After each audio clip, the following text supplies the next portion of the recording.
Poso maoni wiak, waiwanan kitanan ni mua e yoski piataya posnotaman e yum MITW Podcast. A yospis piataya posnapi notaman and e hisikimaka e yoso matnamin e hakihi.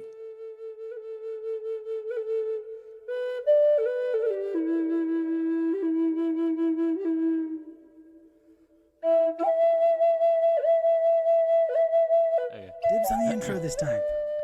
Welcome to the Menominee Indian Tribe of Wisconsin podcast. We are your hosts, Gary Dodge and Sheena Wapus. On this episode, we are joined by Vaughn Bowles. I'm not calling you guest. And he is the Public Information Officer for the Incident Command Center for the Menominee Indian Tribe of Wisconsin. And he is here to answer the COVID-19 questions we have, as usual. So we would like to remind people that we request that you send any COVID-19 related questions or topic suggestions to us via email at podcast@mitw.org. Welcome, Vaughn. Hey, thanks for having Happy me again. Friday. Happy Friday, guys. Okay, so last week we talked about a lot of vitamins and supplements and things like that. Do you have follow-up on some of those natural herbal supplements that we didn't get to cover last week? Yeah, so last week we talked a lot about vitamins and minerals. This week we looked into a lot more of the herbal remedies, berries and natural things like that. And so some people asked about things like elderberries, and the scientific evidence has studied more of the European versions. We have, obviously, an American version over here in our country. They're pretty similar chemical-wise, and they're just full of various antioxidants and vitamins that boost your immune system, as any type of fresh berry really would. So if you are eating elderberries, it is beneficial for you and your immune system. There's also a couple different types of barks that are interesting that we got asked about. I don't really know how to pronounce this one. I'm sorry. It's spelled Cinchona. Anyway, what it is the bark that is used in the Americas that was originally used to make quinine. So it promotes releases of digestive juices. It helps with bloating and stomach problems, but it also helps with blood disorders and whatnot. And they've found that it helps with malaria and the common cold. How that relates back to COVID is COVID-19 has a similar mechanism for invading the cells as malaria does.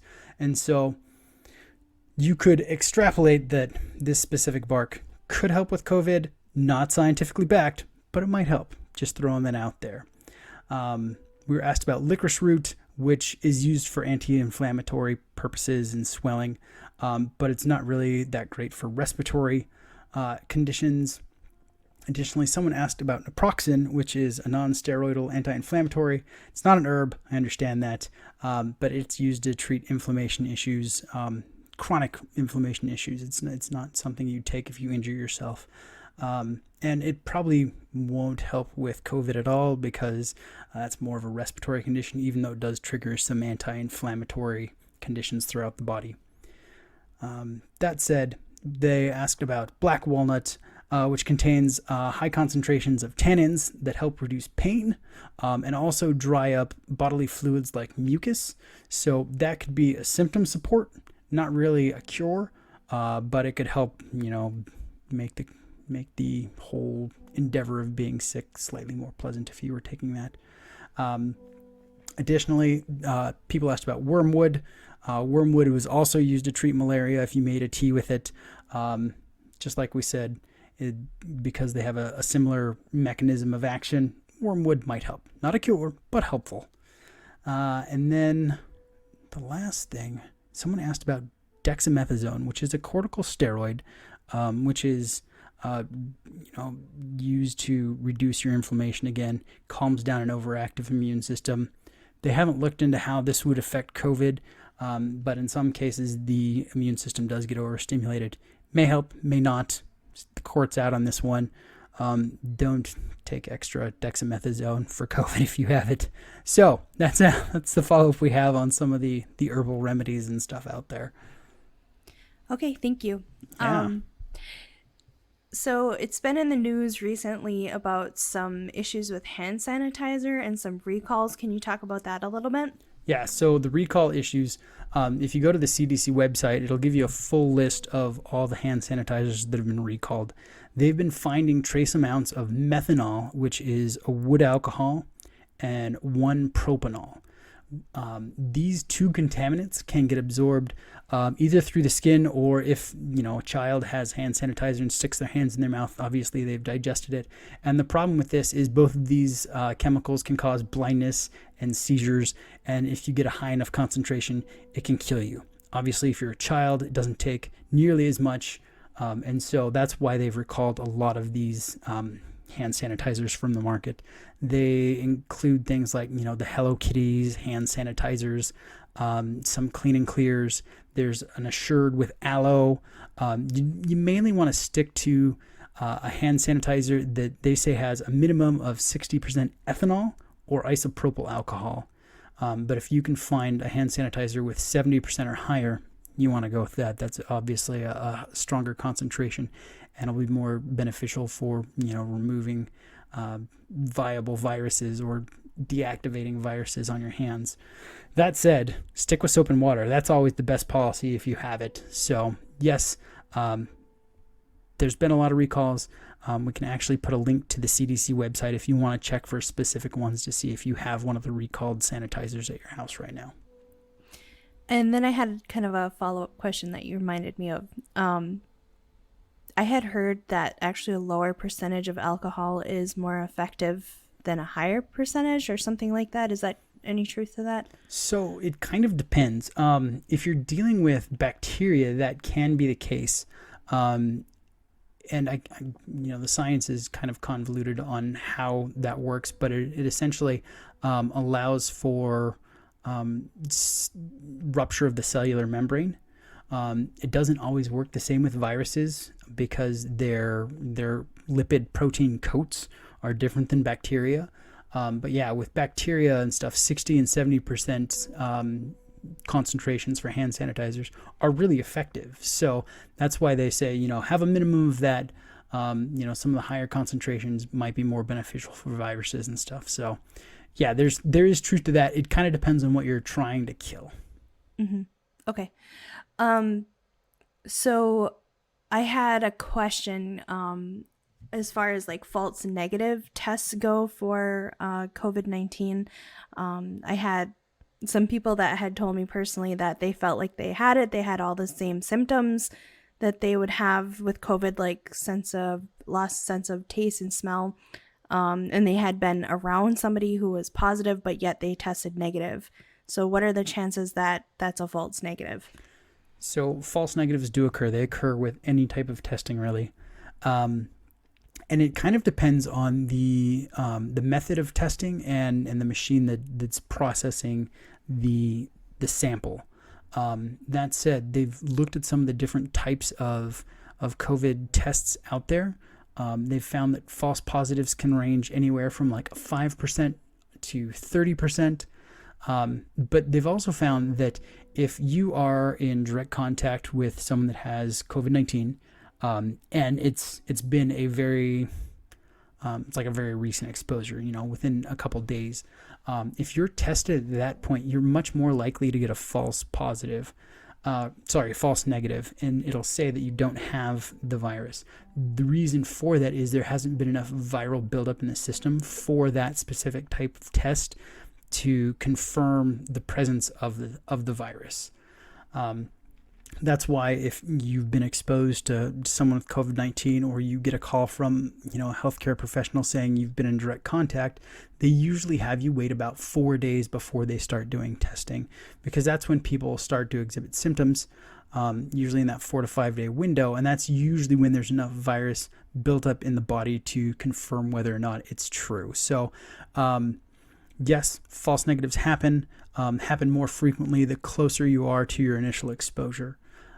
So it's kind of a waiting game. No one likes to hear that. Some of the recommendations on that, though, if you do feel you've been exposed, like your friend was saying, and you do have all the symptoms, and you do get tested and it does say you're negative, you could still assume that you have it and quarantine yourself to prevent spread, because at this point we just don't know if it's COVID or a seasonal flu. Some people have crazy allergic reactions to the pollens and whatnot that are similar, and so you can always ward or choose the side of most precaution. So it's not uncommon to do. Okay. And then we also had a question as far as the masks and how long they last, like surgical masks in particular. So it really depends on what the surgical mask is made of. Usually a surgical mask is either a thin type of paper or cloth material.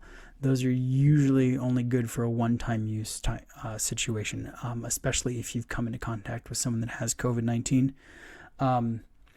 If you haven't come into contact with someone that's exhibiting any sort of symptoms, they say you can reuse it maybe once or twice. There are certain types of masks they can sanitize, though. They'll use either UV light or microwave radiation or various things to do that. Most of us don't have access to those types of, cleaning equipment. So if you have surgical masks, just consider them essentially disposable and toss them. If you're using, say, a cloth mask and you don't run into anyone with symptoms, they usually recommend that you wash them after, 3 to 5 uses. That's going to decrease the effectiveness of your mask.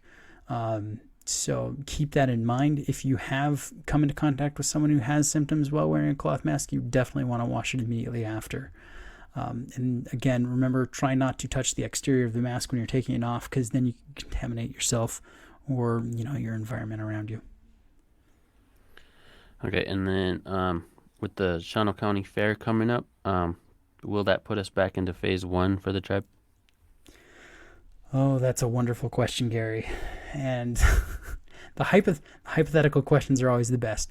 And I can say possibly or maybe not. We don't know, really. It kind of depends how many people are there, how long they're there, how closely packed together they are. So we're not certain. And we wouldn't really be certain until, 1 to 2 weeks out to really see how big of an effect the fair has on spreading the virus. It's just like any one of those events where there are a lot of individuals closely packed together, whether they're, churches or protests or, knitting circles. It could be anything. And so we're not sure how much of an effect that'll have and if it'll put the tribe back into a phase 1 type of work scenario. If we do see, a giant spike, we very likely would go back to a phase 1 just so we wouldn't spread it throughout our community. So it's possible. Okay, and then also, will there be consequences for employees that go to the fair? So technically, tribes and employers aren't allowed to tell employees, what they can do in their off time. That said, there has been talk of if you knowingly go to a place where there is a high volume of COVID spread, you are responsible for that, and you may likely be required to take personal time off that is unpaid, but that really depends on the employer and the department. And so if people aren't sure, we'd suggest that they contact their supervisor and talk to them about it and get the details on it. Okay, and then we have a listener question. Does drinking alcohol kill the coronavirus? I'm going to have to give him a no on the drinking alcohol and the killing of the coronavirus. It's a little different than the hand sanitizer. Doesn't work the same. So no, drinking alcohol won't kill the virus. I'm sorry. Good to know. Did you have any final words before the weekend to put out there? The CDC has been doing a lot of research on COVID right now, and they're pretty certain at this point individuals that have COVID only keep antibodies in their system for about 3 months or so, 3 to 4. What that means is that it's possible that they can get reinfected.